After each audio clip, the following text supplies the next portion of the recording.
gusto kong pag-usapan si Digido. Well, kung natatandaan nyo guys, si Digido ay noong May 2025 ay napabalitang na-revoke na yung license niya.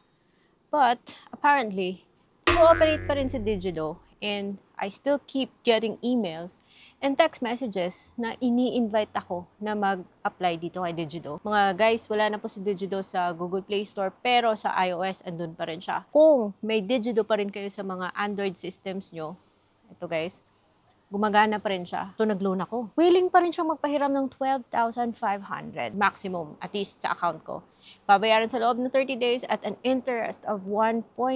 Wow, lakas ng loob ng loan app na to ha. May kaltas. So, for the sake of trying, social experiment. Charot! Inutangan ko siya, guys.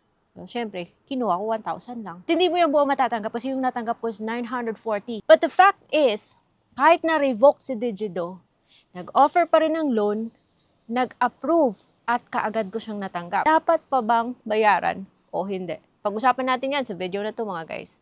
Keep watching.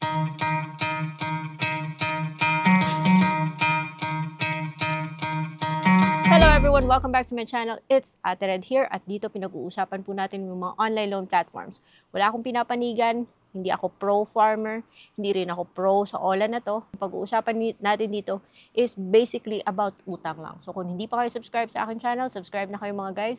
And make sure na ka-bell notification kayo para lagi kayo updated sa mga uploads. Kaya mga guys, si Digido napabalita nung March, na-revoke siya for operating branches daw without license to operate these branches. At the time of filming this video, yung status niya sa check with SEC na portal is revoked pa rin. I had the chance na mapanood yung radio program ni Sir Winston Casio kasama si Miss Carvajal. Marami po yung mga na-revoke. Pero si Digido lang yung focusan natin. So si Digido ay revoked pa rin at nag-a-appeal. O yan, gusto ni Digido makabalik. Klarong-klaro na sabi ni Sir Winston na kapag yung OLA ay na-revoke, kahit na may appeal pa sila, hindi po sila maaaring mag-operate. Since hindi sila maaaring magpautang. Itong si Digido, yung pwede niya lang gawin is to collect. At may right siyang mag-collect ng mga debts or utang before ma-revoke yung license niya. Kahit na nag-a-appeal siya, wala pa rin daw siyang karapatan na magpautang. Pero yung nangyayari, nagpapautang pa rin siya eh. Thank you na yata itong 1,000 na pinahiram, actually make it 940.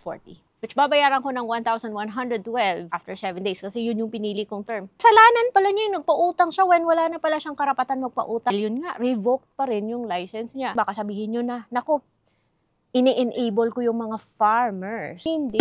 Doon ko nalaman sa interview na yon. Hindi ako pro Digido, hindi rin ako pro mga pasaway ng mga borrowers. But Digido, wag nyo naman pahirapan yung mga sarili nyo. Dapat aware kayo na wala pala kayong K na mag-operate. Hindi kayo mag-collect dahil syempre utang is utang naman. Thank you pala yung mga utang na nangyari while revoked or after na revoke yung license. May Digido pa rin. Ako dito. Dito ko siya ginagamit. Dito ko siya ina-access sa Android kong phone. Because meron akong social experiment. Gusto ko kasing malaman on the 7th day kung anong mga sasabihin ng agent. Siyempre, babayaran ko naman to kasi ayoko ng sakit sa ulo. But for you guys, I will gather as much information as I can. Tingnan ko kung gaano sila kabangis. Pero yun based na dun sa radio program na yon, na yung loan app na revoke, kahit na nag-a-appeal pa na makabalik sila, wala po silang karapatan magpautang pag-revoke yung license. So sabi po ni Sir Casio, thank you na lang sa mga pinautang. In the first place, wala pala silang karapatan na magpautang. So hindi ko naman sa sinasabi na go ahead, utangan nyo at huwag bayaran. Because may consequence yan. Gusto ko malaman actually kung gaano sila kakulit. I'm sure, tatawag to.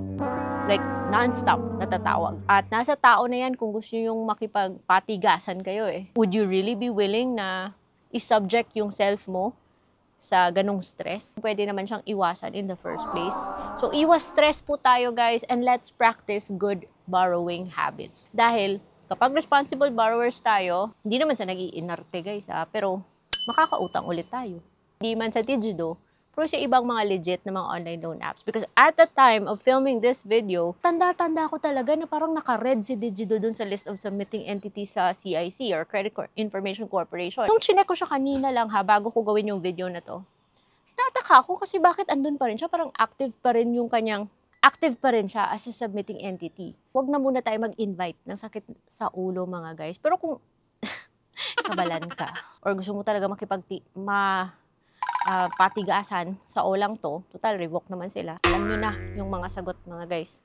Naman natin pahihirapan yung sarili natin. Hanap na lang tayo ng ibang loan app na kung saan pag binayaran natin, meron tayong makukuhang benefit sa pagiging good payer. Wag dito, wala tayong mapapala dito. Umutang tayo, babayad tayo, hindi naman pala lisensyado. So, para ano pa, 'di ba? Revoke pa rin si Digido, nag-a-appeal, pero even if nag-a-appeal siyang makabalik, wala pala siyang right na mag-operate, na magpautang. Pero, offer pa rin siya ng offer, email, text. Tumatawag pa nga minsan. At pag tumawag at tumanggi ka sa sinasabi ng agent, parang galit pa yung agent. Again, let's always go for solutions or decisions na makabubuti para sa atin. Yung hindi tayo ma-stress. But for social experiment, mga guys, yan po kung anong mangyayari after 7 days. Babalitaan ko kayo, kaya abangan nyo. So, yun lang for today's vlog. See you next time. Ewan ko kung babayaran ko tong 940 1,000. Sana hindi matrace ni Digido kung sino ako. Charot! See you on my next vlog. Bye-bye.